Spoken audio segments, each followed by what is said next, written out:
The other thing is that you find that the Prophet ﷺ separated physically between the men and the women. Contemplate that the men and women are separated in the masjid. So then what about besides the masjid?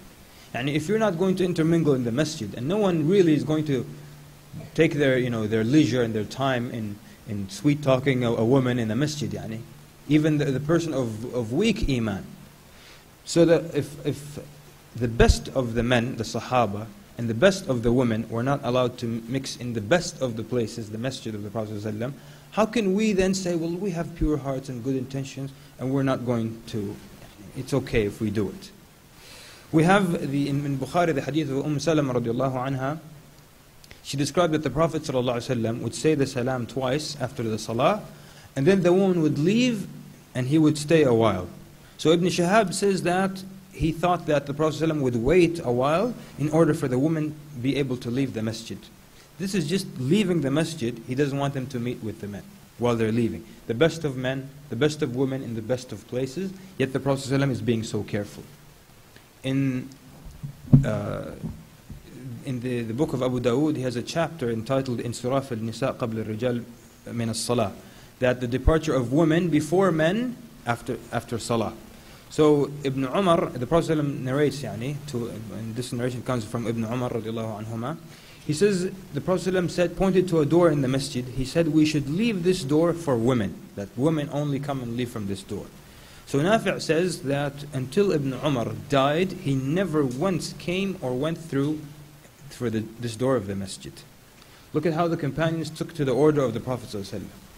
He never once said, well, there are no women, or it's late night, there's no women right now, I can leave from it.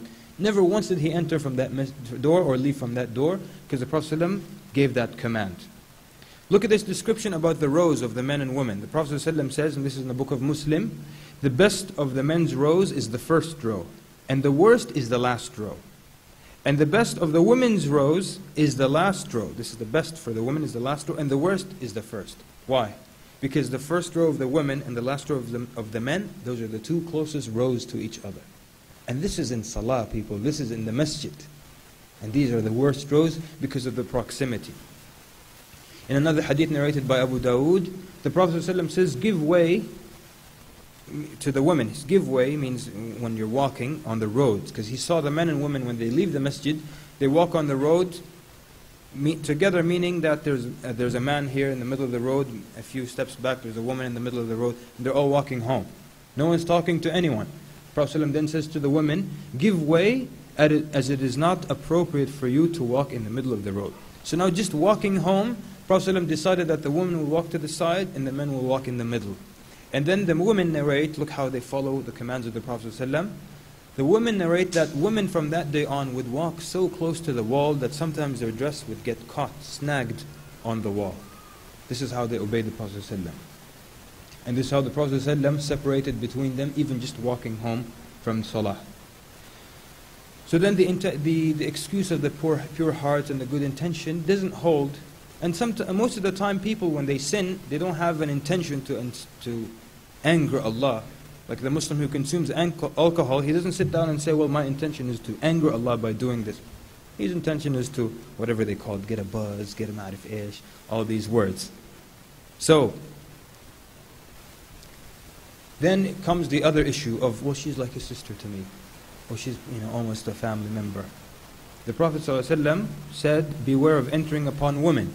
So a man asked the Prophet ﷺ, أَرَأَيْتَ الْحَمُو? He says, what about the brother-in-law? The Prophet ﷺ said, Al-hamu al-maut, al-hamu al-maut. The brother-in-law is death. The brother-in-law is death. So what does this mean?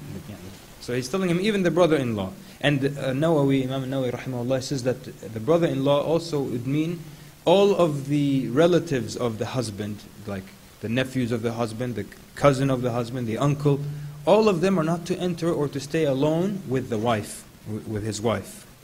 And the Prophet ﷺ saying that the brother-in-law is death, it could mean that it could result in religious doom if some sin happens between the two. Or it could mean that actual death will happen if there's a sin, because adultery, the punishment is death. Or it could mean that the disaster will strike if the husband becomes jealous, he divorces the wife. Or that the Prophet ﷺ is using this terminology to tell you how you should be afraid of being alone with a non-mahram, or someone that you are permitted to marry. That you should fear it as you fear death, or that it is as terrible as death. So it can't be natural. And something else, being alone with like those people who say, well, we're just friends, and we sit down, we study, and it's a natural relationship. Let me tell you something. You all know this hadith. The Prophet ﷺ said, really, that no man sits alone with a non-mahram woman except that the shaitan is the third amongst them. So those people who say it's natural, if they could visualize, if they could actually see the shaitan, would it be a natural sitting? There's a brother over here, sister in her hijab over there, and Mr. Shaitan is sitting right here. If you took a photograph of the three of them sitting together, shaitan is sitting there, would it look like a natural, oh, very innocent, huh? What's shaitan doing sitting with you if it's innocent?